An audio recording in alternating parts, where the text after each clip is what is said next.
pakai rumput alang-alang ya. Atapnya dari rumput alang-alang ya. Jadi atapnya paling tidak tahan 8 Itu tahun. penggunaan kotoran sapi untuk ngepel rumah itu sebenarnya konsepnya apa itu? Karena kami lantainya dari tanah liat dicampur dengan sekam padi. Jadi ketika kami ngepel, lantainya itu bisa kuat kayak Oh semen. gitu. Ya, Jadi padat dia. Iya, kecuali kalau ada upacara ritual atau upacara-upacara sakral, jadi ngepel harus menggunakan kotoran kerbau. Karena itu bisa sebagai penolak balak kata orang. Oh iya iya. Oke, baik. Kalau bangunan seperti ini ya, ini adalah lumbung padi.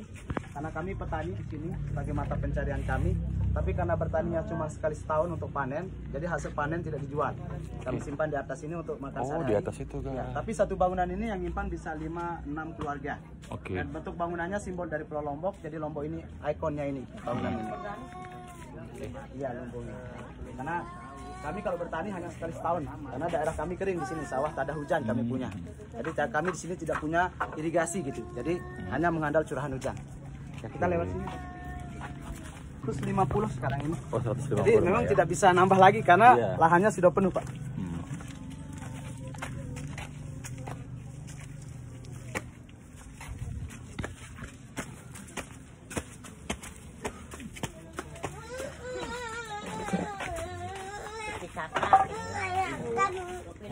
Tenun buat kain ya.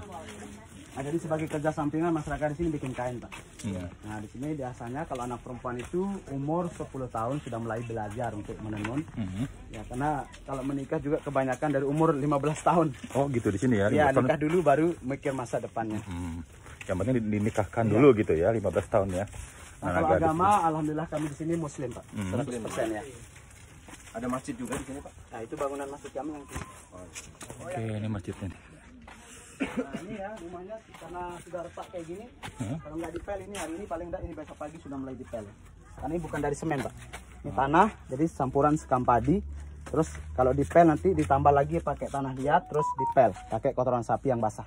Jadi awal dipel ya memang bau. Jadi bukan luarnya aja, jadi dari luar sampai dalam semua dipel. Tapi lama-lama nggak bau ya, Pak ya? Ya paling enggak 3-4 jam setelah dipel, kalau kotorannya sudah kering ya baunya hilang. Mungkin nanti ya itu bisa memperkuat lantainya, Pak. Jadi sebagai perekat dan kayak semen jadi. Tapi kalau ada upacara sakral ya harus menggunakan kotoran kerbau. Karena menurut orang Pakabi di sini ketika dia ngepel menggunakan kotoran kerbau bagi yang mengadakan upacara ritual itu bisa sebagai penolak. Merunduk sebelumnya. Ketika kita masuk merunduk dan menghormati pemilik rumah. Bapak bisa lihat langsung, silakan. Saya masuk ya. Jadi maaf bisa lepas sandal di sini. Karena rumahnya masih ditempati ini, Pak. Oh iya. Bentar ya, saya nyalain lampu karena listrik sudah masuk. Iya. Silakan, cuman hati-hati kepala ya. Iya. Jadi ini rumah yang paling tua. Ini awalnya dulu leluhur kami buat rumah di sini. Dan nama bangunan rumah kami di sini kami sebut Balai Gunung Ratu. Balai itu artinya rumah, gunung karena bentuknya di belakang kayak gunung dan merata ke bawah. Oke, dan ini lantainya tidak menggunakan semen, Bapak. Ini hanya tanah liat. Tanah liat ini kami campur dengan sekam padi. Nah, keras kayak gini karena kami ngepel menggunakan kotoran sapi biasanya setiap minggu. Jadi tidak setiap hari memang, tapi biasanya kalau orang sini kalau ketika dia ngepel rumah pas waktu pagi atau sore hari.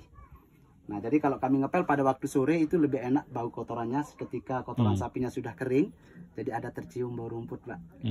Iya, karena kami tidur hanya menggunakan alas tikar di sini. Jadi kalau tidur nggak ada yang pakai kasur gitu. Nah, di ruangan depan ini tempat tidur orang tua sekaligus tempat menerima tamu. Kalau yang di atasnya ada 2 ruangan, Bapak bisa langsung lihat ke dalam, silakan. Ini tempat anak gadis sama dapur ya. Jadi kami masak di sini karena tujuannya supaya bahan rumahnya selalu awet. Karena setiap hari bahannya ini kena asap. Jadi bikin hitam kayak gini, bambu kayunya bikin tidak keropos karena rayap tidak berani masuk. Ya, jadi kalau atapnya memang ini masih baru, ada 1 bulan kami pasang, Pak. Jadi ketika ganti atap rumah secara gotong royong. Dan kamar sebelahnya ini tempat tidur anak gadis, sekaligus tempat melahirkan. Nah, tapi ruangan untuk anak gadisnya harus tertutup, tidak boleh ada jendela. Karena kalau dibuat jendela di sini, orang tua kami mengira anak gadisnya cepat diculik lewat jendela. Jadi ketika kami mau menikah, mau culik anak gadis itu memang tidak dari rumahnya. Kalau kami nyulik dari rumah, itu nggak bisa karena orang tuanya bisa jaga di depan. Biasanya kalau kami mau culik anak gadis itu ketika anak gadis keluar ngambil air atau mandi, kami culik. Tapi janjian boleh dong? Nah, kalau yang kawin lari kami janjian. Tapi kalau yang kawin culik, ya harus. Nah, Dan karena ini rumah paling tua, jadi pusaka leluhur kami ditaruh di sini, Bapak. Seperti keris, Ya, tombak ini, ada tombak. Ya. Om, foto Yang paling tua ini Pak, foto kerisnya. sampai deh. Foto sampai Om. Kalau mau dilihat kerisnya boleh, bisa dibuka.